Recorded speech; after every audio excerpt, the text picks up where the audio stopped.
नमस्कार मित्रांनो, आज आपण पाहणार आहोत आपल्या हिंदू धर्मातील पवित्र सणाविषयी म्हणजेच गुढीपाडवा या सणाविषयीची गोष्ट, जिचं नाव आहे गुढीपाडव्यामागची कथा, विजय आणि नव्या सुरुवातीची गोष्ट। खूप वर्षांपूर्वी अयोध्या नगरीत आनंदाचा दिवस उगवला।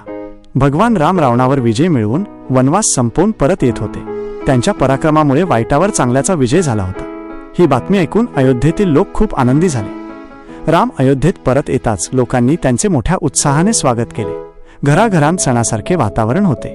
लोकांनी आपल्या घरासमोर उंच काठी उभी करून त्यावर सुंदर कापड, फुलांचे हार आणि कलश लावून गुढी उभारली।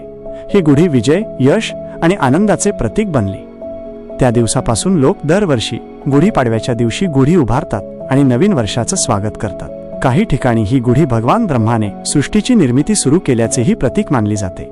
गुढीपाडवा आपल्याला सांगतो की प्रत्येक नवीन सुरुवात ही आशा आणि आनंद घेऊन येते। आपण भूतकाळातील वाईट गोष्टी विसरून पुढे जायला हवे।